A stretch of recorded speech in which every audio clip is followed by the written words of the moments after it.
Hey everyone, Chat Sematary is back. Today we are going to do something a little different. I am joined by Katie Schaefer and we're going to talk a bit about Firestarter and Salem's Lot, since those are the two big adaptations coming this year. And I know that Gwendy's Final Task came out yesterday if you are listening to this on release day, but I know it's crazy. I haven't read the whole thing just yet. And I am actually going on a bit of a vacation starting next Wednesday. So you'll probably get that episode when I get back in early-ish March. We'll see. But Katie, how are you doing today? I'm doing great. How are you? I am still awake somehow. I have been up since 4 a.m. and it's almost 9 o'clock my time, which isn't too late. But when you've been up since 4 a.m., you don't really know what's happening anymore. It's but what late. we just did was we watched the Firestarter trailer that came out last week, and we have some thoughts. But Katie, you just revealed to me that you have, one, not read the book, and two, have not watched the movie starring Drew Barrymore. That's correct. It's correct. To my eternal shame. It's been on my list. It's like, I know it's going to be good, but... or at least the book, but I just have not gotten around to it yet. Is this the only early Stephen King you haven't read, or do you still have a couple of blind spots sort of within those first 10 to 15 books or so? I'm pretty sure this is maybe one of the only ones I haven't read, and now I'm pulling up the bibliography. Novels, yep, I've read Carrie, Salem's Lot, The Shining. I haven't read Rage. I've read The Stand, Not the Long Walk or The Dead Zone.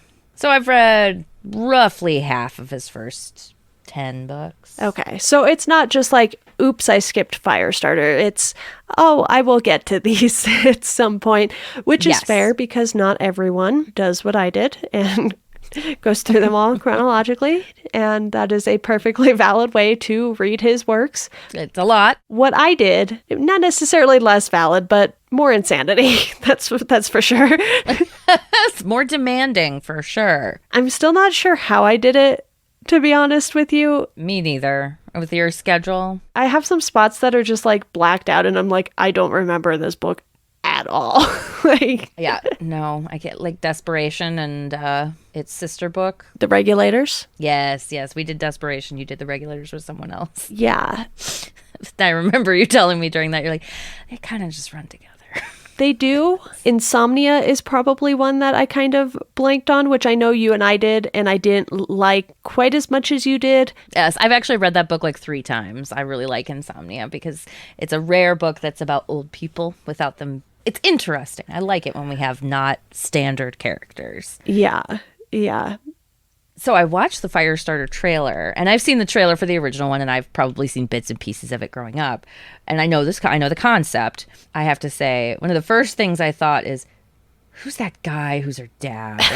And then I actually had to look it up to realize it's Zac Efron. Yeah. Don't get me wrong. I was not the High School Musical generation or anything like that. Like, I came to Zac Efron. Like, I've seen, honestly, I think the best thing I've seen him in is the movie he did where he plays Ted Bundy.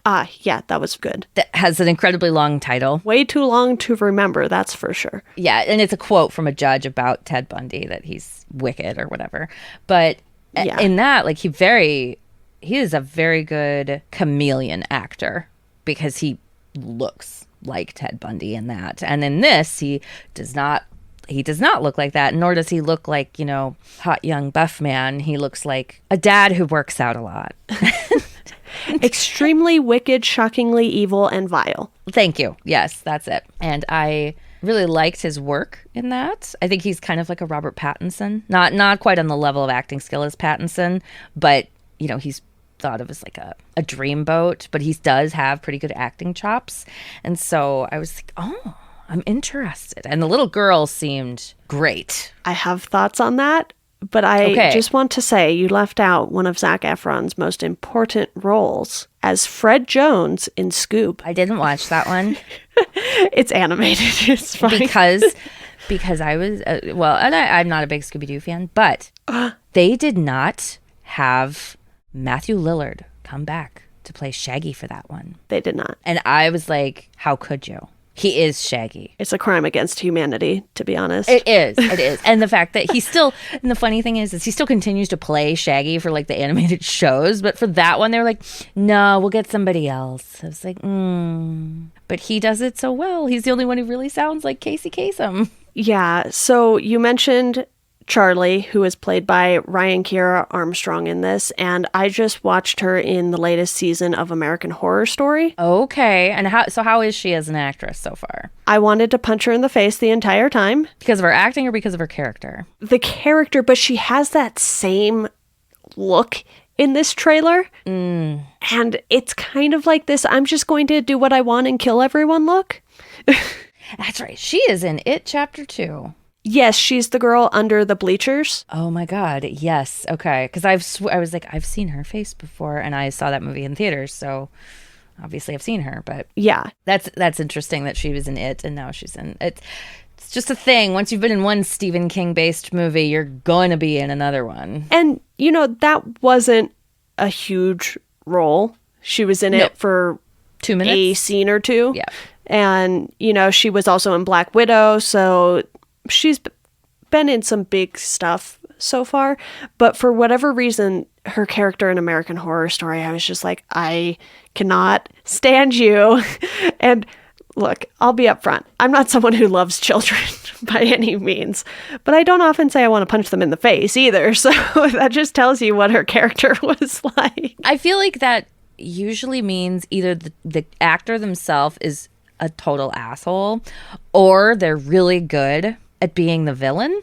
And sometimes you don't know that. And with kid actors, like it's impossible to determine. Usually if a kid actor isn't easy to work with, they don't get more work. It's children and animals that are considered the worst things to work with on a set. So I would imagine she's probably pretty easy to work with, because it looks like she got her start in 2018 and has been in like 20 things since then almost. Yeah, she has 19 actress IMDb credits, and 3 are in post-production and 2 in pre-production. So she's gaining popularity, I think. Yeah, and then for me, the other familiar faces in the trailer, at least, Gloria Rubin, Michael Grey Eyes, and if I'm not mistaken, that's the dad from that 70s show who Gloria Rubin was talking to. Kurtwood Smith.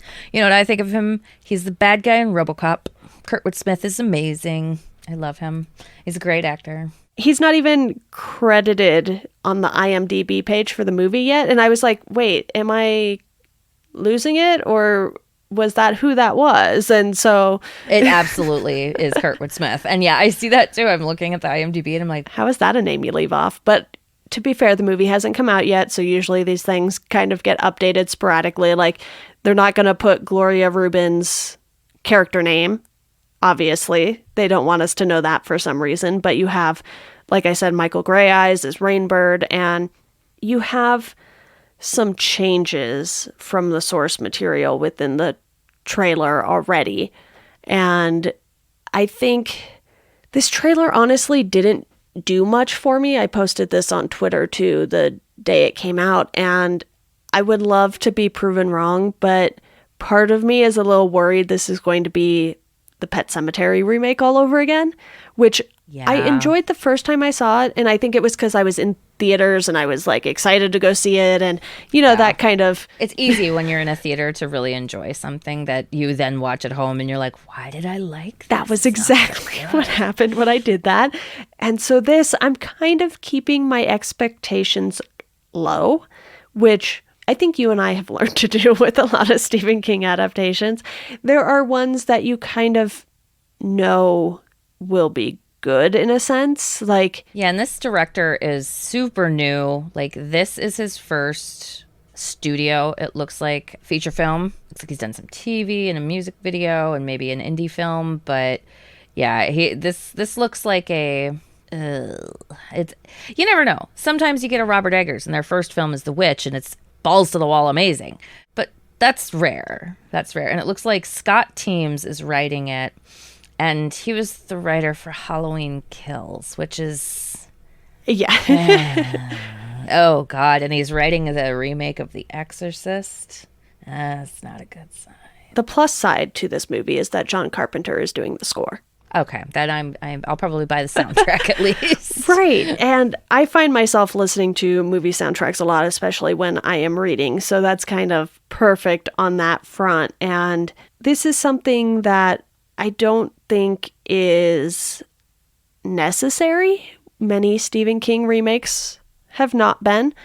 Some I understand why they exist. I understand why there's a second version of The Shining that exists. Granted, it's a TV version, not another big studio version, but I understand why these things happen. And to be fair, it has been a long time since they've done Firestarter. Right. I will try to forget that Firestarter Rekindle happened in between. Rekindled, excuse me. Just bury that in your brain. It was bad. I imagine. Because it was released and then sunk to the bottom of the ocean type thing. Yeah, and I mean, I haven't heard a whole lot about this movie, and it's coming out in 3 months, which is not a good sign that the studios have not been very confident about it in order to push, like, because I'm someone who watches a lot of trailers, so my YouTube is lots of trailers offered to me, and I saw this, I think today. I was just surfing around and I saw it come up. I was like, oh, interesting. And I watched it. I was like, it's an interesting trailer. Could be good, could be bad. Hard to know. Yeah. And I mean, you weren't too late. It came out yesterday. So if you were doing things and, YouTube took a minute to populate it in your recommendations, that's fine too. And I think this was one I was like, oh, it's coming out already in May. Are we sure? Yeah. And they are doing the dual release, so it'll be in theaters and streaming on Peacock, which is what they did with Halloween Kills too. So I know I will be watching this from the comfort of the couch. Yes, same. And I don't want to not go to theaters necessarily, but just because of my location and current we're still in a pandemic circumstances, right? I'll be in Portland when the Batman comes out. So I will be seeing that with friends. The best way to see movies. I honestly don't know if I would have gone to see it by myself because it's 3 hours and I'm just like, oh, well, now at least if I have to pee in the middle of the movie, someone can tell me what happened while I was Exactly. Exactly. Yeah, I won't see this in theaters. This is definitely something I will stream and watch because it's just not, because of the pandemic. I haven't even seen the new Spider-Man yet and I'm dying about it, but I finally went to see it. I'm kind of waiting until I can go to the theater and I know that there won't be very many people there. Yeah, and you're closer to a major market than I am. Yeah. I went and only 5 other people were in the theater because I am fortunate enough to be able to go in the middle of the day because I freelance, so I can kind of build my schedule around wanting to do other things. And usually I go to those kind of movies Sunday at 10 o'clock. Yep. Because it really limits the amount of people. I'm in the Midwest. There's a huge church-going population, so usually the movie theaters aren't as crowded. And also people sleeping in, not getting anywhere by 10 a.m. on a Sunday. So that is very valid. My theater doesn't even do showings that early. That's how not popular it is. I know. I'm surprised. I have an Icon, which there's only 5 of those, I think, right by me. And it's great. It's one of the best theaters. It actually has Dolby Atmos sound and beautiful screen and all of that. So I love going to it. But it does baffle me how they manage to stay open. And they have all the time $6 tickets. It's always cheap. Side note, I know this is a Stephen King podcast, but I'm going to talk about Spider-Man for a second. I went to see it and they mistimed the showings or something because, Marvel has end credits and people were coming in for the next showing during the credits. And then I got up to leave and he was like, oh, that's our seat. And I was like, the movie just ended. Sorry. I don't think he was saying it was my seat. As in oh, you're in our seat. And then someone was like, were you the only one in here? Because everyone else had left before the end credits finished. Right. You got to stay just in case. And look, I could have watched it online, but I was just like, why are so many people walking in already? It's right? They didn't time the show times properly to account for the end credits scene. Which means they're definitely not cleaning between movies, which is a little awkward for them to reveal. Yeah, it's AMC. I don't have high expectations. No, neither do I. I never have high expectations for AMC. I've been in theaters where the sound was bleeding through from the next theater over during quiet moments. I'm just like, this is not great. Not great, people. Especially if you're in one of the regular theaters that's next to the Soul Dolby Theater. Right, the giant theater. And they're like, it's fine. It's like, that's when you put the bathrooms on each side of that one. And then... Yes, and that's what give you a buffer. That's what the icon does. Yeah. Is there's bathrooms on each side, or the lobby is on one side of it, and then bathrooms on the other side, so that you don't get that bleed through. So they planned for it. But I think they do have the bathrooms on one side of it, but then I'm not sure about the other side. But it's just like, not great, people. And it happens even when you're not next to the Dolby room. But anyway, I digress. And, we're not going to go super long here. I say that as we're already almost 20 minutes in, and we've barely talked about anything Stephen King related, but I hope you're all still sticking with us. So Firestarter, my expectations have been tempered. And yes. I feel like I can't tell if this podcast ruined me or not when it comes to Stephen King stuff, because I'm just like, gonna go in with zero expectations. I mean, I feel like that's the best way to do it, because if you go in with zero expectations, something that isn't that great can still be enjoyable, like It Chapter 2. Yeah. You can still sit and watch it and be like, oh, okay. This isn't the Tommy Knockers. This isn't the Golden Years. Like... Nothing's those two things. I know, right? Like, they're supposedly doing a Tommy Knockers remake, and I'm like, don't do it. Here's the thing. I think it's James Wan doing that one, if I'm not mistaken. Okay, maybe. So maybe do it then. I'm just like, okay, make me like it, James. We're on a first name basis. Make me like it, James.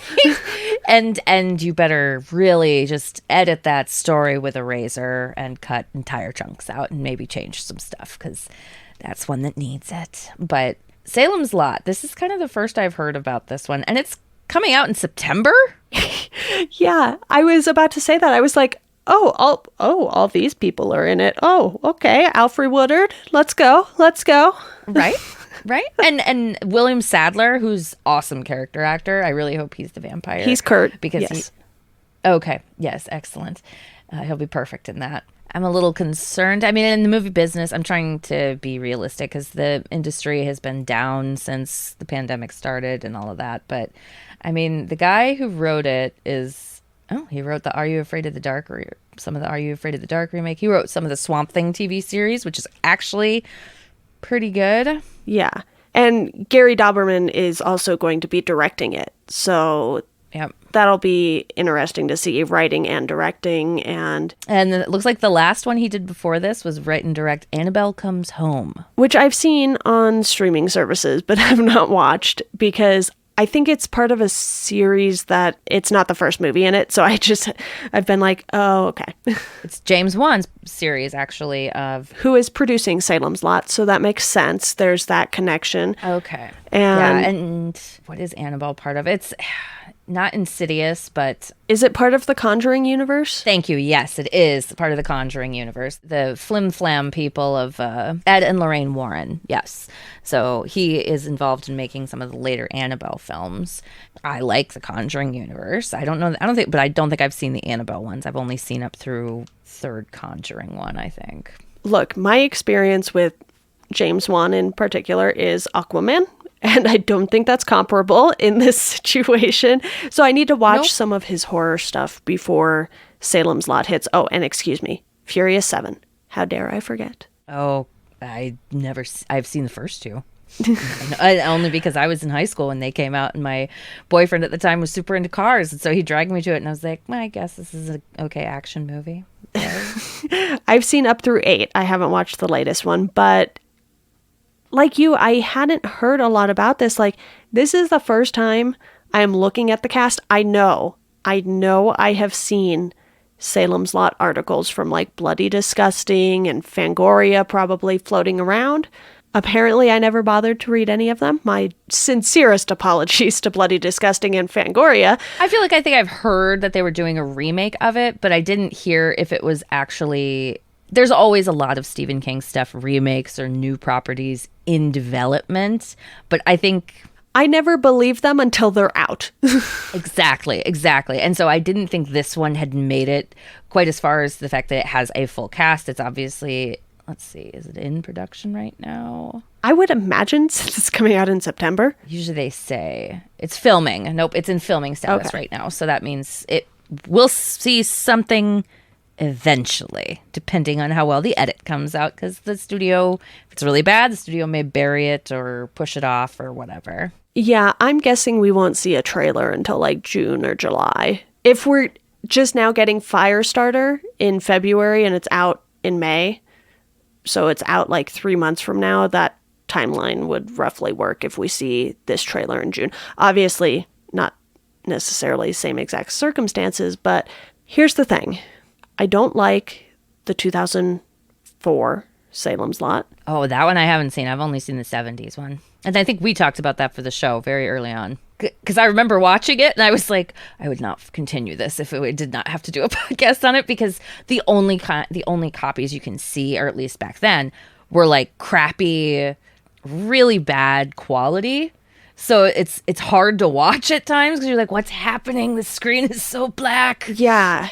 And look, it has the late 70s sort of charm to it. It does. Yep. I remember watching it as a kid and liking it. Yeah, because it was a TV miniseries. I wasn't expecting super high quality, but it's Tobe Hooper. Yeah. Yeah. And he's a master of horror. I might lose some points here saying this, but I am not a fan of Texas Chainsaw Massacre. I can appreciate it for what it is. It's not necessarily my type of thing. I understand what it did for horror. Yep. I just wanted to fall asleep during it.